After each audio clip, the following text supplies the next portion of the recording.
Vulgarity అనే మాటే చాలా బాధాకరంగా ఉంటుంది కదా మేడం అసలు. అవును. అది ఆ వర్డే వాడకూడని పదం. వల్గారిటీ అంటేనే ఏదో మిస్టేక్ ఉంటేనే కదా వల్గారిటీ అనేదొచ్చింది. దాన్ని భాషకి అన్వయిస్తూ వల్గర్ పదాలు మాట్లాడటం, వల్గర్‌గా వేషధారణ వేసుకోవడం, ఈ వల్గర్ అనే మాటని పదే పదే మనం మాట్లాడుకునేలా ఆహ్, పేరెంట్స్ కానివ్వండి, వాళ్ళు స్వతహాగా మూవీస్ కానివ్వండి, అన్ని మూవీస్ అనట్లేదు కానీ, కొన్ని మూవీస్ మాక్సిమం మూవీస్ అలాంటి డ్రెస్సింగ్‌ని ప్రోత్సహించటం కానివ్వండి, దేనివల్ల అయినా వాళ్ళ డ్రెస్సింగ్‌లో, వాళ్ళ భాషలో, వాళ్ళ ప్రవర్తనలో మార్పనేది రావటం జరిగింది నేటి యువతలో.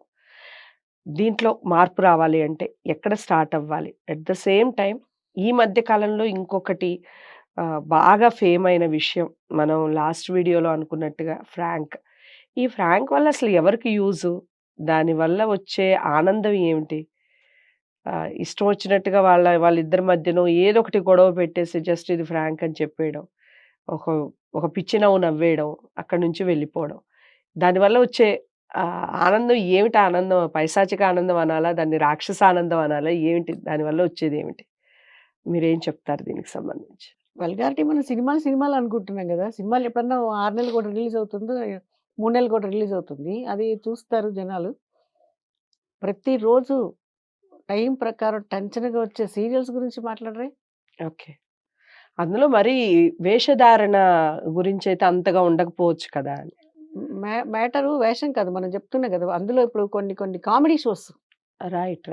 హ్మ్. కామెడీ షోస్‌లో ఉన్నంత వల్గారిటీ నాకు తెలిసి సినిమాల్లో గూడా ఉండట్లేదేమో ఈ మధ్య అనిపిస్తుంది. ఓకే. వాళ్ళు శృతి మించి కామెడీ షోస్‌లో వాళ్ళు చూపించే వల్గారిటీ పైగా దాన్ని సిగ్గు లేకుండా మళ్ళీ పబ్లిక్ షోస్‌లో గూడా వేస్తున్నారు. హ్మ్. నేను ఈ మధ్య వరుసగా చూస్తున్నాను. పబ్లిక్ షోస్‌లో గూడా భయంకరంగా భరించాల్సొస్తుంది వాళ్ళని. ఓకే. ఇప్పుడు చేసే వాళ్ళకి ఎట్లా అనిపిస్తుందంటే, అంత ఛానల్స్ వాళ్ళు పబ్లిక్‌లో ఆహ్, వాటిని రిలీజ్ చేసినప్పుడు పబ్లిక్ అంత ఆదరణ పొందాయి. ఇంత స్పాన్సర్‌షిప్ వచ్చినప్పుడు, ఓకే. సేమ్ డైలాగులు మనం వేరే వేరే ఆపర్చునిటీగా తీసుకొని వేరే వేరే సందర్భాల్లో మాట్లాడుకోవచ్చు కదా! అన్న ఒక ఇదొచ్చేస్తుంది. హ్మ్. అంటే ఇప్పుడు ఎట్లా ఉందంటే జనాలకి మామూలు భాష మాట్లాడితే మొన్న రియల్‌గా జరిగిన విషయం నేనేదో అడిగాను. ఒక ఒక ఒక ప్రశ్న అడిగాను. నా పక్కన కూర్చున్న అతన్ని. "మీరు మాట్లాడింది గ్రాంథికమా?" అని అడిగాడు. Oh my God! గ్రాంథికం అంటే ఏంటి నీకు తెలుసా? అని అడిగాను నేను. హ్మ్. నేను అచ్చ తెలుగులో అడిగాను. ఓకే. ఏమని అడిగారు మేడం? అది నాకు షేర్ గుర్తు రావట్లే చేసుకుంటా. ఇప్పుడు. ఓకే. నాకది మాత్రమే గుర్తుంది. హ్మ్. ఏదో అడిగాను నార్మల్‌గా జస్ట్ క్యాజువల్‌గా అడిగాను. ఏదో అడిగితే అతన్ని "మీరిప్పుడు గ్రాంథికం మాట్లాడారు కదా!" అన్నాడు. నాకు ఆ! నిజంగా తిక్క రేగిపోయింది. గ్రాంథికం ఏంటి? నేను తెలుగే కదా మాట్లాడాను అన్నాను. అదే. నేను ప్రాకృతము, పైశాచి ప్రాకృతం అని భాషలున్నాయి. హ్మ్. ఆ భాష మాట్లాడలేదు బాబు. వాటి కూడా నాకు అంతగా ఎవరికీ అర్థం రాదు. కాదు. దాన్ని గ్రాంథికం కాదు. ఇంకేదన్నా ఆ! పేరు పెడతారేమో ఇక. గ్రాంథికం అంటే ఇప్పుడు అలాంటి భాష మాట్లాడితే. యాక్చువల్లీ గ్రంథాల్లో వాడే హ్మ్. భాషని గ్రాంథికం అంటారు. అంటే హ్మ్. పుస్తకాల్లో ఉండేది.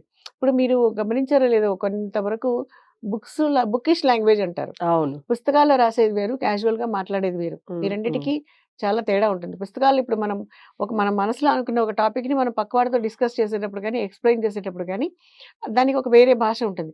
దాన్ని మీరు ఒక ఎస్సే లాగా రాస్తున్నారనుకోండి, దానికొక భాష వాడాల్సొస్తుంది. హ్మ్. కొన్ని పదాలు తేడా ఉంటాయి. మ్యాటర్ అదే ఉంటుంది. టాపిక్ అదే ఉంటుంది. అక్కడ అంశం మారదు. కొంచెం భాషలో ఒక చిన్న తేడాలుంటాయి. కానీ రైట్. ఈ ఇప్పుడు మనం మామూలుగా అన్నం తిన్నారా అంటే వారు వచ్చి మా ఇంటికొచ్చి భోంచేశారు. నిన్న మా ఫ్రెండ్స్ వచ్చి మా ఇంటికి చపాతీలు తినెళ్లారు అని మనం ఎవరికైనా చెప్పొచ్చు. అదే నువ్వు లెటర్‌లో రాసేటప్పుడో లేతే ఒక ఎస్సేలాగా రాసినప్పుడు నిన్న మా స్నేహితులు మా భోంచేశారు. ఇంటికొచ్చి భోంచేసి వెళ్లారని రాస్తాం.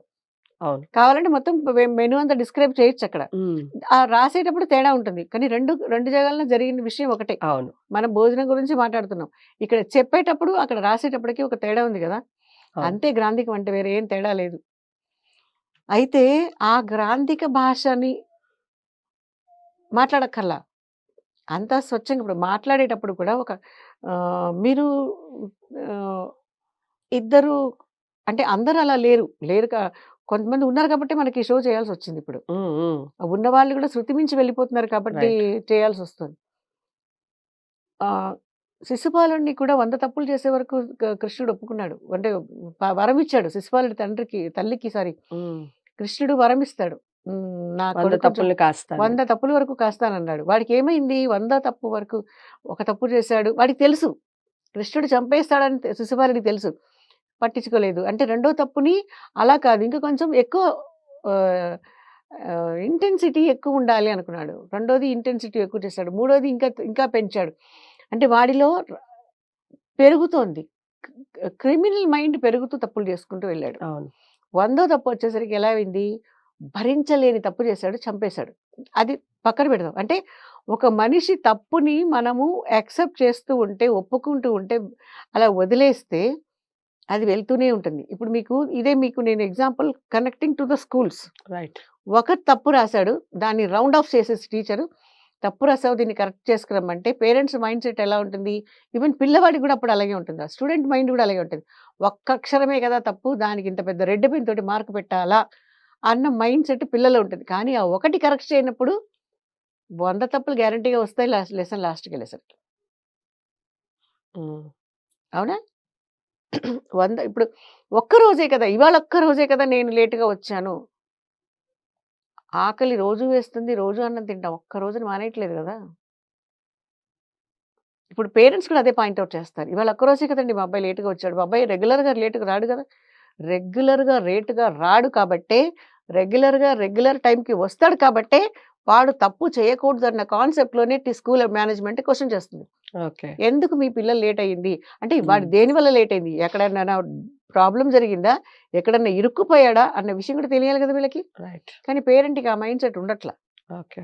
ఎందుకు లేట్‌గా అన్నావు? ఇవాళే కదా లేట్‌గా వచ్చాడు. దానికి పెద్ద ఇష్యూ ఏంటి? అన్న క్వెషన్స్ చాలా రైజ్ అవుతున్నాయి.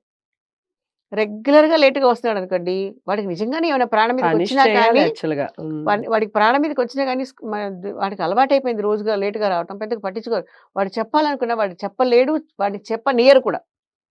ఎక్కడ నిజంగానే ఆన్ ద వేలో దారిలో వచ్చేటప్పుడు ఇప్పుడు మనం చూస్తున్నాం చాలా రకాల క్రైమ్స్. వాడెక్కడైనా తప్పించుకొని వచ్చారేమో పిల్లలు అన్న దాన్ని కూడా ఎక్స్‌ప్రెస్ చేయలేని కండిషన్‌కెళ్ళిపోయింది. వాడు డైలీ లేట్‌గా వస్తున్నాడు కాబట్టి పెద్దగా ఎవరు పట్టించుకోరు. ఓకే. రోజు ఇంటికి టైంకెళ్ళే పిల్లలు ఒకరోజు లేట్‌గా వెళ్తే అమ్మ క్వెషన్ చేస్తుంది కదా! ఖచ్చితంగా. అదే రోజు లేట్‌గా వస్తున్నాడనుకోండి, పిల్లలే కాదు అలవాటయిపోతుంది. మొగుడైనా సరే రోజు లేట్‌గా ఇంటికొచ్చే మొగుడిని పట్టించుకోరు. అంటే అలవాటయిపోతుంది వాళ్ళకి కూడా లేట్‌గా రావటం. నిజంగానే ఏమన్నా అయిపోయినట్టు కూడా రాత్రి కూడా రాలేదు పొద్దున్న వస్తున్నాడంటే లేట్‌గానే వస్తున్నాడేమో ఏమో ఇప్పుడు అలవాటే కదా వాడికి లేట్‌గా రావటం అనుకుంటారు. ఒకవేళ వాడు ఏమన్నా అయిపోయినా, చచ్చిపోయినా మొన్నటి పొద్దున న్యూస్‌లో వస్తాయి తప్ప వీళ్ళకి తెలీదు. ఎవరికి నష్టమైంది ఇప్పుడు? ఇప్పుడు రైట్. ఒక ఒక ఒక చెడు అలవాటు. ఇప్పుడు ఇక్కడ చెడు అలవాటు నేను జస్ట్ ఎగ్జాంపుల్ చెప్తున్నాను నేను. ఒక చెడు అలవాటు లేట్‌గా రావటం. అది పిల్లలవని స్కూల్‌కి, ఆ పిల్లలు ఇంటికవని, ఇంటికొచ్చి ఇంటికి వెళ్ళే పిల్లలవని, ఇంటికి టైంకి వెళ్ళే మొగుడవని. ఆ లేట్ అన్నదాన్ని డైలీ కరెక్ట్ టైంకి పర్ఫెక్ట్‌గా చేసేవాళ్ళు ఒకరోజు టైం తప్పు అంటే ఒకరోజు పొరపాటు అవ్వచ్చు, తేడా అవ్వచ్చు, ఏదైనా అవ్వచ్చు. Yes. People will question definitely. Right. అది క్వెషన్ చేసేవాడు తప్పు కాదు. ఇక్కడ ఈ ప ఈ అలవాటు వీళ్ళకి లేకపోతే, ఈ అలవాటు వీళ్ళు కంటిన్యూ చేయకపోతే, ఒకటే తప్పు కంటిన్యూషన్ వీడు ఎంత రేంజ్‌కైనా ఎదిగిపోతాడు కదా! అండ్ సెకండ్ థింగ్ ఇప్పుడు ఇందాక మనం రియాలిటీ షోస్ గురించి మాట్లాడుకున్నాం. కామెడీ పేరుతోటి ఎంతమంది పెద్ద పెద్ద యాక్టర్సే వస్తున్నారిప్పుడు కదా! రైట్. వాళ్ళు మాట్లాడే మాటలు కానీ, వాళ్ళు చేసే పనికి మాలిన ప్రతి బూతు కామెడీకి అంత విరగబడి నవ్వుతున్నారు. దానికి బోలెడన్ని వ్యూస్, బోలెడంత మంది స్పాన్సర్స్.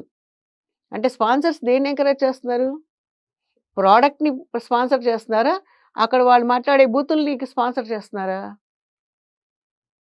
ఇది కదా క్వెషన్ వస్తుంది. ఇప్పుడు ఇది ఏమైపోయింది? చాప కింద నీరులాగా మందంగా జనాల్లోకి ఎక్కిపోయింది.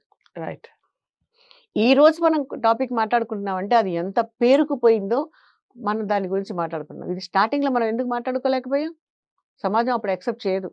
అదేంటి ఒకరోజు లేట్ అయింది. ఒకరోజు జడేసుకోవడానికి టైం లేదు మా అమ్మాయికి. రోజు జడ వేసుకునే స్కూల్‌కి వెళ్ళాలి. రోజు రెగ్యులర్‌గా ప్రాపర్ యూనిఫార్మ్‌లోనే స్కూల్‌కి వెళ్ళాలి. రోజు టైం ప్రకారమే హోంవర్క్ చేయాలి. రోజు టైం ప్రకారం హోంవర్క్‌లు చేయాలి. క్లాస్ వర్కులు రాయాలి. ఈ ఈ ఈ ఒక డిసిప్లిన్ అంటారు కదా! క్రమశిక్షణ లే తప్పాడనుకోండి ఒకసారి దాన్ని దాటారనుకోండి ఆటోమేటిక్‌గా వాళ్ళకి పెద్ద తేడా ఏమనిపించదు. రైట్. ఇంకా పెరిగిపోతుంది. ఏం పట్టించుకోవట్లేదు. ఓకే. ఫైన్. రేపు ఇంకొక హోంవర్క్ కూడా చేయకపోయినా పర్వాలేదు. ఒక లెసన్ రాయలేదు, రెండో లెసన్ రాయలేదు, మూడో లెసన్ రాయలేదు. చాలామంది పిల్లల్ని చూసాను. ఇయర్ ఎండింగ్‌కి వచ్చేసరికి టోటల్‌గా ఒక 10, 12 లెసన్స్ క్లాస్ వర్క్ పెండింగ్‌తో ఉన్న వాళ్ళు చాలా మంది ఉంటారు. హ్మ్. ఇప్పుడు కాదు ఎప్పుడూ ఉన్నారు. ఓకే. ఇప్పుడు క్లాస్ వర్క్ రాయకపోవటం అన్నది ఆ స్టూడెంట్ వరకే డ్యామేజ్. దీనివల్ల ఇమ్మీడియేట్ రియాక్షన్ సొసైటీకి లేదు. కానీ ఈ పెండింగ్ వాడు పెట్టుకుంటూ పోతే వాడి కుటుంబానికి ఆ తర్వాత కంటిన్యూషన్ వాడు చేసే పనికి, వాడు చేసే ఆర్గనైజేషన్‌కి అందరికీ పెండింగే కదా! ఎవడు పనిలో ఉంచుకోడు. తీసి పారేస్తాడు. ఎవడికి నష్టం? కుటుంబం రోడ్డు మీద పడుతుంది. రైట్. ఇలాంటి వాళ్ళే పెరిగారనుకోండి సోంబేరిగా, మన దేశం గురించి అంటే ఏ దేశం గురించైనా గ్లోబల్లీ చెప్పుకుంటారు. ఆ దేశంలో జనాభా అందరూ గూడా సోమరిపోతులు. ఎందుకయ్యారు? చిన్నప్పటి నుంచి లేనిది పెద్దయ్యాక కదా! మొక్కై వంగనిది మానై వంగదు కదా! రైట్. ఇప్పుడు మొక్కలు పెరిగేటప్పుడు కర్ర పెట్టి కట్టేస్తాం హ్మ్.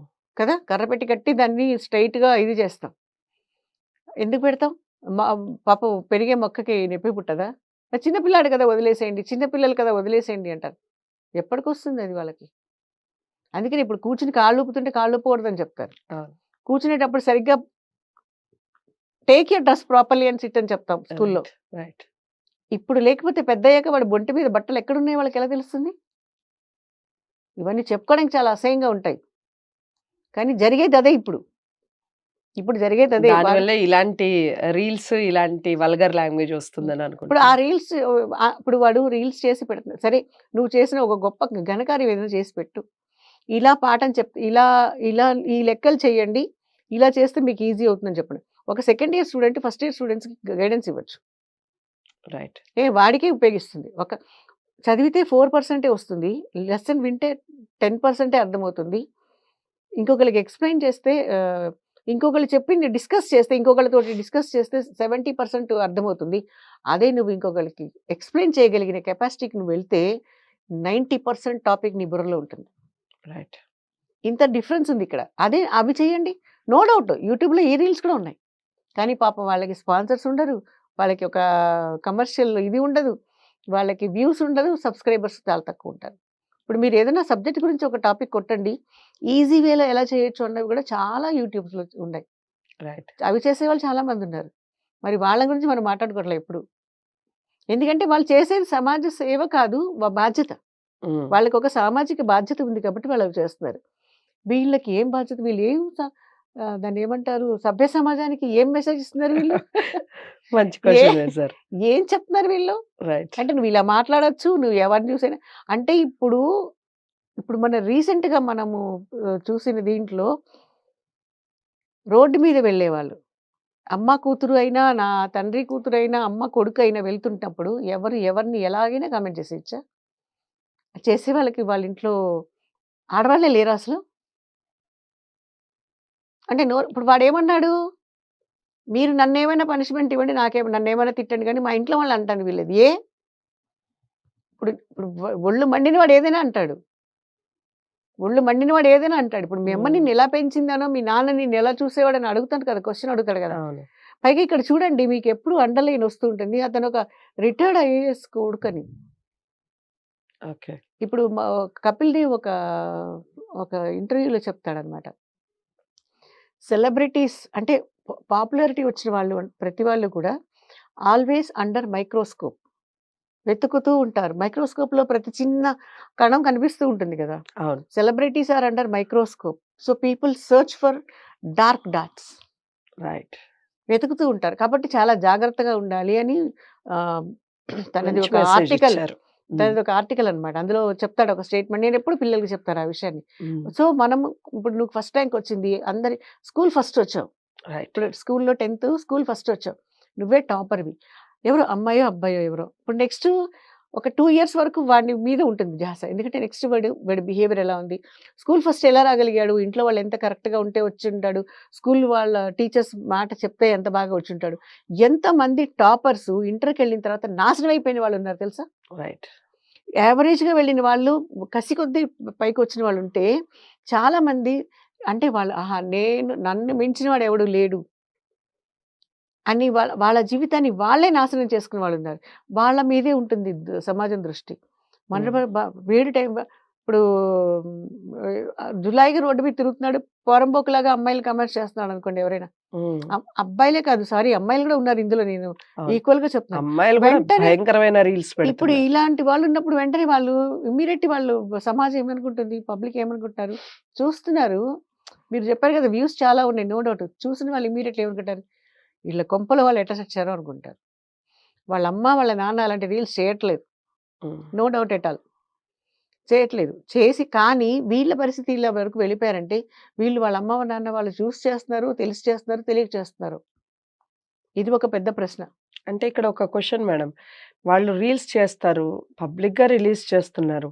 అసలు వాళ్ళ అమ్మ వాళ్ళు ఎప్పుడో ఒకప్పుడు అది చూసినప్పుడన్నా ఖండిస్తున్నారా లేదా అనేదే పెద్ద ప్రశ్న అసలు.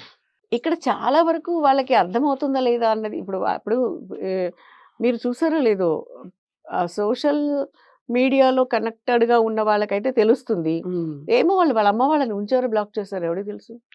ఓహ్! యెస్ ఇది కూడా ఉన్నాయి. ఓకే. వాళ్ళు పెట్టుకునేవన్నీ వాళ్ళ పేరెంట్స్‌కి తెలిసి చేస్తున్నారు. అది కూడా చూడండి కొంతమంది పట్టించుకోరు. ఏదో రీల్స్ చేస్తున్నారు అనుకుంటారు. అసలు అంటే వాళ్ళు ఎంత తెగించి ఉండి వాళ్ళు ఇంటర్వ్యూలు ఇచ్చే అమ్మాయిల్ని కూడా చూసాను నేను. హ్మ్. చాలా తెగించేసి ఇచ్చే ఇంటర్వ్యూలు, చాలా తెగించి చేసే వెబ్ సీరీస్ ఉన్నాయి. ముఖ్యంగా ఎక్కువ దరిద్రం మొదలైంది వెబ్ సీరీస్‌లోనే అనుకుంటున్నాను నేను. హ్మ్. ఇప్పుడు మనం సినిమా అనుకుంటా. నో డౌట్ నేను I am not supporting cinema. Cinema చెప్పాను కదా! ఏ 3 నెలలకో, 6 నెలలకో రిలీజ్ అవుతుంది. థియేటర్‌లో ఉంటుంది. నో డౌట్ ఇప్పుడు సినిమా అంతా అరచేతిలోనే ఉంది. అది వేరే విషయం. కానీ రెగ్యులర్‌గా, కంటిన్యూస్‌గా ప్రతిరోజు పోటీ పడి రిలీజ్ అయ్యే వెబ్ సీరీసు, రీల్సు తర్వాత ఇన్‌స్టాగ్రామ్‌లో పెట్టే ఇవన్నీ షార్ట్స్ ఇవన్నీ ఉన్నాయి కదా! అందులో ఎన్ని ఉపయోగకరంగా ఉన్నాయో చెప్పండి. సరే ఏదో సేల్స్ వాళ్ళు పెట్టుకున్నారు, చీరలు వాళ్ళు పెట్టుకున్నారు, డిస్కౌంట్ పెట్టుకున్నారు, షోరూమ్ ఇవి వాళ్ళు పెట్టుకున్నారు. లేదా మీరు ఇలా మేకప్ చేసుకోండి, ఈ హెల్త్ టిప్స్ పెట్టారు. అవన్నీ వేరే విషయం. ఇలా చదువుకోండి, పొద్దున్నే లేవండి, యోగాలు చేసేవాళ్ళు పెట్టుకున్నారు. ఇవన్నీ వేరు. దేనికి పనికిరానివి. లేదా ఎప్పుడో చేసిన రీల్సు, ఎవరో దేనికోసమో ఉపయోగకరంగా చేసిన రీల్స్‌ని వల్గర్‌గా కామెంట్స్ నలుగురు చుట్టూతా ఉంటారు. కొంతమంది ఎంజాయ్ చేస్తూ ఉంటారు మామూలుగా. మీరు చూసారో లేదో వాడు చెప్పేవన్నీ వీళ్ళు ఎంజాయ్ చేస్తూ ఉంటారు. హ్మ్. హ్మ్. ఇంకొకళ్ళు వల్గర్ కామెంట్స్. ఇప్పుడు అది కదా ఎక్కువైపోయింది. అవును. ఇప్పుడు అది ఎక్కువైపోయింది. దాంట్లో పెద్ద పెద్ద వాళ్ళే ఉన్నారు. హ్మ్. ఇప్పుడు వ వ యెస్. గవర్నమెంట్ దాని మీద సీరియస్ యాక్షన్ ఇదేదో 4 రోజులు ఆర్భాటం చేసి మళ్ళీ దాని గురించి మాట్లాడే వాళ్ళ కోసం రీల్స్ ఇప్పుడు ఇంక్లూడింగ్ మనం. దాని అవును. గురించి మాట్లాడే వాళ్ళ కోసం వ్యూస్, రీల్స్ కోసం కాదు. హ్మ్. దాన్ని గవర్నమెంట్ ఇన్వాల్వ్ అయ్యి దాని మీద యాక్షన్ తీసుకునే వరకు కూడా వాళ్ళ నోటికి హద్దు, ఆపు అన్నది ఉండదు. ఇప్పుడు ట్రాఫిక్ రూల్స్ పెడుతున్నారు. క్రాస్ చేసి వెళ్ళిపోతూనే ఉన్నారు. పట్టుకుంటున్నారు కదా! ఫైన్ ఏస్తున్నారు కదా! అందులో ఇప్పుడు మరీ రైట్. ఎక్కువ స్ట్రిక్ట్ అయింది. అవును. ఎందుకు అయింది? దాన్ని కంట్రోల్ చేయడం కోసమే కదా గవర్నమెంట్ ముందడుగొచ్చి రైట్. రైట్. జీవో కాగితాల మీద కాదండి. అప్లై చేసినప్పుడే జనాలకి బుద్ధొస్తుందంట నేనెప్పుడు గూడా. ఓకే. చాలా జీవోలున్నాయి. చాలా గవర్నమెంట్ ఆర్డర్స్ ఇష్యూ చేస్తుంది. చాలా రూల్స్ అండ్ రెగ్యులేషన్స్ ఉన్నాయి. లైట్స్ గురించి కానీ, ట్రాఫిక్ రూల్స్ గురించి కానీ, హెల్మెట్ ఎవ్రీథింగ్ ఈస్ దేర్. హ్మ్. కానీ అది కాగితం మీద ఉంటే సరిపోదు. స్కూల్స్‌లో కూడా రూల్స్ అండ్ రెగ్యులేషన్స్ ఉంటాయి. వాటిని పాటిస్తేనే కదా! అవును. మేము కొన్ని స్కూల్స్‌కెళ్తాం. చాలా స్ట్రిక్ట్‌గా ఉంటారు principals. I right. Really appreciate them. Okay. కొంతమందుంటారు టీచర్‌లు లీస్ట్ బాదర్డ్. ఓకే. ప్రిన్సిపల్ ఎవరో ఒకళ్ళు ఇద్దరుంటారు పట్టించుకునే వాళ్ళు. హ్మ్. వాళ్ళు హ్మ్. మొత్తం బాధ్యతంతా వాళ్ళ మీదే ఉంటుంది. యాహ్! జీతం అందరూ తీసుకుంటున్నారు గదా! రైట్. సో, జీతం అందరూ ఈ తీసుకుంటున్నారు. ఫ్రాంక్ వీడియోస్ గురించి గూడా చెప్పండి మేడం. ఏంటి ఈ ఫ్రాంక్ వీడియోస్ వల్ల ఎవరికి లాభం? అసలు ఎందుకు పుట్టుకొచ్చాయి ఈ ఫ్రాంక్ ఫ్రాంక్ వీడియో? వీడియోస్ సగం స్క్రిప్టెడే. స్క్రిప్టెడ్. హ్మ్. అందులో డౌటే లేదు. ఊరికేనే అది ఆశ్చర్యపరచడానికి మనం మనం చూసేవాళ్ళని పిచ్చాళం పిచ్చాళం జేయడానికి. చేయటానికి. అది టోటల్లీ స్క్రిప్టెడ్ అందులో డౌట్ లేదు. ఓకే. ప్రాంక్ వీడియోస్ ఇప్పుడు సరే ఏదో ఆశ్చర్యపోయారు. సడెన్ సర్ప్రైజు ఆహ్, ఆహ్, అది వేరే విషయం. అది హ్మ్. ప్రాంక్ వీడియోస్ కాదు. హ్మ్. ఆహ్, ఆ వీడియోస్ చేసేటప్పుడు కూడా దాంట్లో కూడా ఒక అసభ్యం ఉంటుందే. దానికి కూడా జనాలు ఇష్టపడి చేసేవాళ్ళు. దాన్ని చూసి ఎంకరేజ్ చేసేవాళ్ళు. హ్మ్. అసలు ముందు తప్పు చేసిన వాడికన్నా తప్పుని ఎంకరేజ్ చేసిన వాడు ఉంటాడు చూడండి. వాళ్ళకి పనిష్మెంట్ ఇవ్వాలి. సో, చాలా అంటే చాలా ఎమోషనల్‌గా చాలా అంటే చాలా చెప్పారు. చాలా మందికి కనెక్ట్ కావాలనే నేను కూడా కోరుకుంటున్నాను. ముఖ్యంగా స్కూల్స్ విషయంలో గతంలో చాలా వీడియోస్ ఆల్రెడీ చేసున్నాను. నేను కస్తూరి ఉష గారితోనే చాలా వీడియోస్ చేస్తున్నాను. పేరెంట్స్ పిల్లలు ఏం చేస్తున్నారు? ఏం చూస్తున్నారు? ఎక్కడికి వెళ్తున్నారు? అసలు వాళ్ళ బిహేవియర్ ఎలా ఉంది? పుట్టిన పిల్లల దగ్గర నుంచి వాళ్ళు ఒక స్థాయికొచ్చే వరకు మళ్ళీ మాట్లాడితే వాళ్ళకి పెళ్ళయి పిల్లలు పుట్టే వరకు. తల్లిదండ్రులుగా మన బాధ్యతే. ఇది అక్షర సత్యం. మేము ఫ్రీడమ్ ఇచ్చేసాం. వాళ్ళ ఫ్రీడమ్‌ని వాళ్ళకి వదిలేసామంటే, ఆ ఫ్రీడమ్ ఎలా అయిపోయిందంటే సమాజంలో ఒక రకమైన చెడుని ప్రోత్సహిస్తుంది. 100% వాళ్ళు హ్మ్, ఒక గ్రూప్ ఆఫ్ చెడుని వాళ్ళు ప్రోత్సహించేలా చేస్తున్నారు. సమాజం అలా తయారైంది. ఎవరిని తప్పు పట్టడానికి లేదు. అట్‌లీస్ట్ మన దగ్గర నుంచే మొదలు పెడదాం. మన ఇంటి నుంచే మొదలు పెడదాం. మన పిల్లలు ఎలా ఉన్నారు? ఎప్పుడు వస్తున్నారు ఇంటికి? స్కూలుకి వెళ్లారు, కాలేజీకి వెళ్లారు. ఏం నేర్చుకుంటున్నారు? ఇంటికొచ్చాక ఫోన్ ఇచ్చారు. కాసేపు ఫోన్ చూడటమే తప్పు. అట్‌లీస్ట్ చూసేవి ఏం చూస్తున్నారు? దేన్ని నేర్చుకుంటున్నారు? దేన్ని వాళ్ళు ఎంకరేజ్ చేస్తున్నారు? వాళ్ళ భాష ఎలా ఉంది? వాళ్ళు కూర్చోవడం ఎలా ఉంది? వాళ్ళ ఇంట్లో ఉన్న ఆడపిల్లలతో, అబ్బాయిలైతే ఆడపిల్లలతో ఎలా బిహేవ్ చేస్తున్నారు? వాళ్ళ లాంగ్వేజ్ ఏమిటి? ఇవన్నీ అబ్జర్వ్ చేయాల్సింది పేరెంట్సే. ఇక టీచర్స్ కాలేజ్‌లో లెక్చరర్స్ కానివ్వండి, వాళ్ళు కూడా భాష ఏది మాట్లాడినా పర్వాలేదు, మనకెందుకొచ్చిన గొడవే అనుకోకుండా ఖచ్చితంగా ఖండించాలి. ఇప్పుడు ఉష గారు లాంటి వాళ్ళు ప్రతి ఒక్క స్కూల్లో, ప్రతి ఒక్క కాలేజ్‌లో ఉండి తీరాలి. నేనైతే వాళ్ళకి 100% సపోర్ట్‌గా మాట్లాడతాను. ఒక మార్క్ రాలేదని పేరెంట్స్ ఎళ్లి గొడవ పడే వాళ్ళకి అంతే డామ్ షూర్‌గా మీ పిల్లలు చేసింది తప్పు అని చెప్పే ధైర్యం 100% ఉండాలి. ఖండించాలి. అలాంటప్పుడే మెరుగైన సమాజం అనేది మనం చూడగలుగుతాం. ఇలాంటి వీడియోస్‌లు అందరూ తప్పకుండా ప్రోత్సహించాలని కోరుకుంటున్నాను. మాక్సిమం అందరికీ షేర్ చేయండి, లైక్ చేసి అలాగే ఛానెల్‌ని సబ్స్క్రైబ్ చేసుకోండి. నమస్తే.